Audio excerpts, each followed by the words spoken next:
Halo teman-teman, terima kasih telah mengunjungi channel Rifan Virus. Perkenalkan, nama saya Ahmad Rifan Virus dengan nomor NPM 5240411201 dari Prodi Informatika.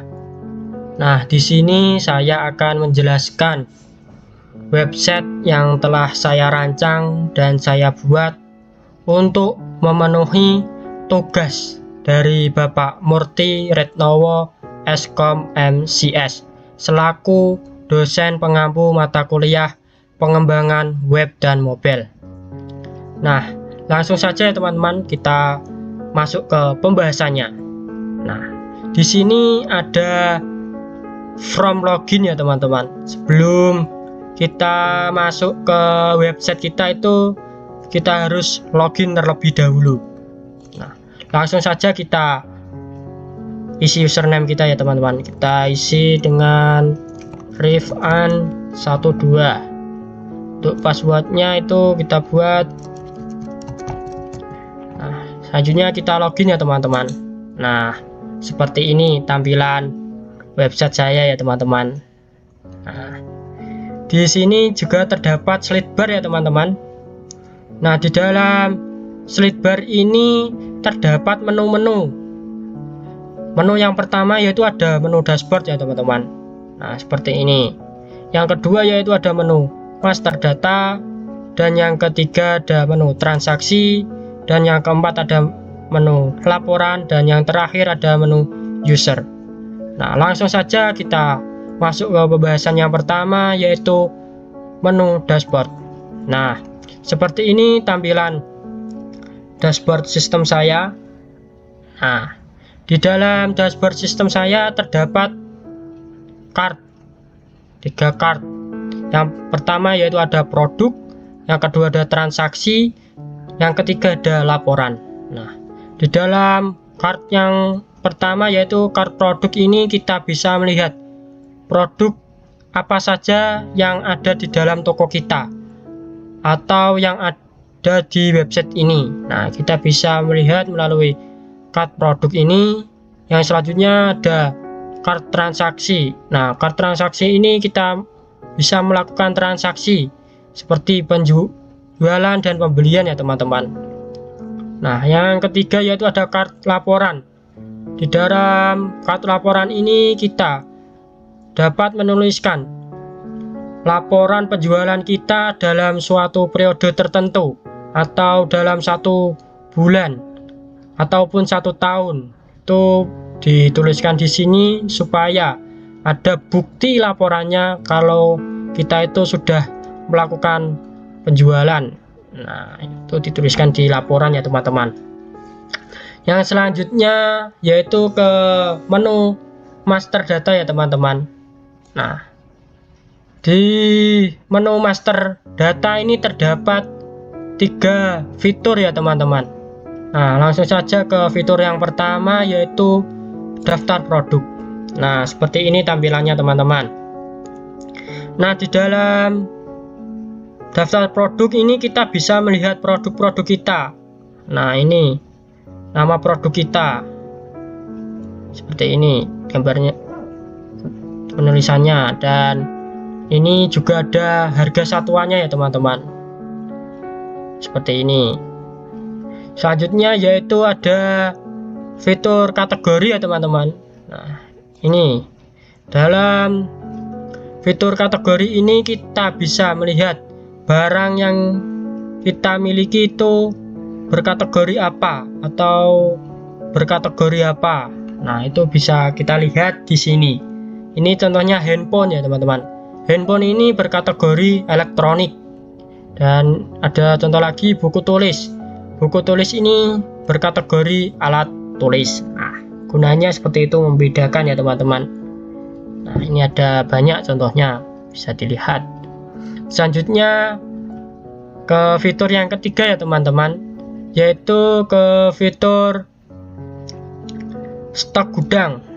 Nah, seperti ini tampilannya. Di dalam stok gudang ini gunanya untuk memudahkan kita untuk melihat barang-barang yang ada di gudang atau stok-stok yang masih di gudang. Nah, seperti ini memudahkan kita untuk melihat barang-barangnya masih banyak atau tinggal sedikit. Kalau menghitung dulu di gudang kan menguras tenaga ya teman-teman, jadi bisa dilihat lewat stok gudang saja tampilannya seperti ini. Nah, seperti ini ada ya stoknya tinggal sedikit seperti handphone ini, jadi kita bisa melakukan order lagi supaya stok kita itu bertambah dan toko kita itu barangnya selalu ready lah. Nah, seperti ini. Nah, di master data juga bisa menambahkan produk ya teman-teman, dan ataupun menambah data. Nah, ini kita masukkan produk apa yang ingin kita tambahkan. Kita isi nama produknya apa, kategorinya apa, harganya berapa, nanti kita isi jumlah yang ingin kita tambahkan itu berapa. Nanti kalau sudah kita simpan ya teman-teman. Kita simpan, ini penulisannya seperti ini. Ada contoh penulisannya. Ini bisa diedit maupun dihapus ya teman-teman. Kalau tidak sesuai dihapus saja ataupun diedit. Nah, seperti itu. Nah, dilanjut ya teman-teman ke menu yang ketiga, yaitu menu transaksi. Nah, dalam menu transaksi ini ada from pembelian ya teman-teman. Kita melakukan pembelian supaya produk kita atau stok kita itu bertambah, supaya tidak kehabisan stok. Kita melakukan pembelian. Nah, kita mau beli apa? Nah, kita isi nama produknya yang kita ingin beli dan kita isi tanggal pembeliannya, di tanggal berapa, bulan berapa, pada tahun berapa. Nah, selanjutnya kita isi jumlah yang kita ingin beli dan harganya berapa. Nanti kalau sudah kita melakukan submit saja supaya barang kita segera dikirim lah. Nah, seperti ini contohnya penulisannya. Ini ada nama produknya yang ingin dibeli tadi, pada tanggal berapa, jumlahnya berapa, total harganya berapa. Nah, seperti ini. Yang selanjutnya yaitu ke fitur penjualan ya teman. Nah, tadi kan yang pertama ada pembelian, sekarang ada penjualan. Jadi kita menjual produk kita. Nah, ini kita masukkan produk yang kita ingin jual tadi apa, nanti kita isi, dan kita isi juga tanggal penjualannya supaya ada laporannya nanti. Nah, dan jumlahnya berapa, total harganya berapa. Nah, kita isi, kalau sudah kita submit penjualan ya teman-teman. Nah, untuk penulisannya nanti seperti ini. Nah, data penjualan ini ada produknya, nama produknya, pada tanggal penjualannya ini seperti ini, penulisannya, jumlahnya, total harganya sekian. Nah, seperti ini contohnya. Selanjutnya yaitu ke fitur retur ya teman-teman. Nah, di fitur ini kita bisa melakukan retur barang apabila barang yang kita beli atau yang kita jual itu ada kerusakan dalam kita pengemasan, atau kita beli itu barangnya ada yang rusak, kita lakukan retur penjualan, retur produk ya teman-teman. Nah, kita masukkan produk yang diretur itu apa, nanti pada tanggal berapa returnya. Nah, nanti ini juga ditulis jumlahnya berapa, alasan diretur itu apa. Jadi alasannya itu harus jelas ya teman-teman, tidak asal-asalan. Nah, kalau sudah nanti kita submit. Nah, seperti ini penulisannya nantinya. Ini produk yang diretur dan tanggal returnya, ada jumlahnya dan alasannya harus jelas seperti ini.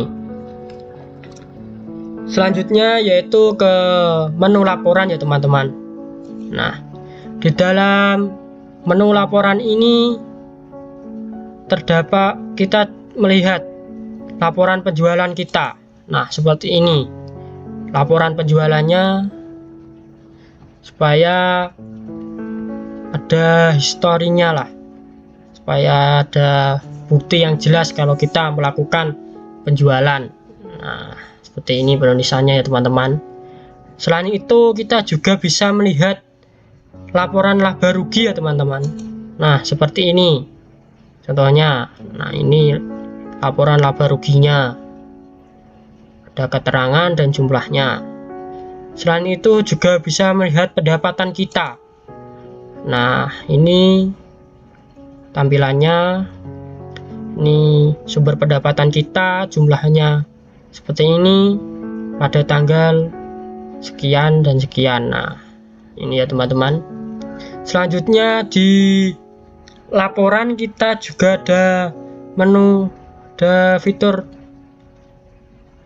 filter laporan ya teman-teman. Jadi kita melakukan filter, jadi kita melihat barang itu yang terjual berapa dari tanggal 2 sampai tanggal 15, itu barang yang terjual itu berapa. Nah, gitu kita harus mengisi dari tanggal berapa sampai tanggal berapa, produk yang ingin dilihat itu apa. Seperti semua produk nanti yang terlihat ya data yang terjual dalam tanggal 2 sampai 15 itu kelihatan semua, ataupun yang ingin dilihat itu hanya handphone saja ataupun laptop. Nah, kita bisa mengisi yang ingin kita lihat, nanti kita filter saja ya teman-teman. Nah, selanjutnya ini ada menu yang terakhir, yaitu menu user. Nah, menu user ini gunanya untuk menambah karyawan atau karyawan yang bertanggung jawab pada website ini. Jadi itu kita harus memasukkan nama karyawan kita. Nah, kita harus isi namanya, contoh Rifan, jadi karyawan. Nah, emailnya harus jelas ya teman-teman. Nanti kita isi emailnya, ada username untuk masuk ke website ini dia harus memiliki username ya teman-teman, dan memiliki password. Nah, untuk passwordnya dia harus tahu. Nah, nanti kita tambahkan. Nah, seperti ini daftar usernya. Ini ada 2 contohnya. Kalau sudah tidak bekerja nanti kita hapus saja, atau ada keliruan nanti diedit. Nah, seperti itu ya teman-teman. Nah, sepertinya sudah semua ya teman-teman, dari dashboard sistem, master data, transaksi, laporan, dan user. Nah, setelah itu kalau sudah, kita bisa kembali ke from login ya teman-teman. Nah, kita menuju ke from login, kita tekan tombol logout. Nah, sekarang kita sudah di from login ya teman-teman. Nah, begitu penjelasan dari saya, semoga bisa bermanfaat bagi teman-teman semua. Nah, apabila teman-teman ada ide-ide menarik atau ada masukan, bisa disampaikan lewat kolom komentar ya teman-teman, supaya saya bisa tahu dan saya bisa semangat lagi untuk belajar dan mengembangkan website saya ini. Nah, jangan lupa ya teman-teman untuk didukung channel ini, dan jangan lupa di subscribe dan di like ya teman-teman. Nah, begitu saja. penjelasan dari saya. Kurang lebihnya mohon maaf ya teman-teman apabila penjelasan saya terlalu cepat atau ada kesalahan saya ngomong, mohon dimaafkan ya teman-teman. Kurang lebihnya mohon maaf. See you next time. Bye bye teman-teman.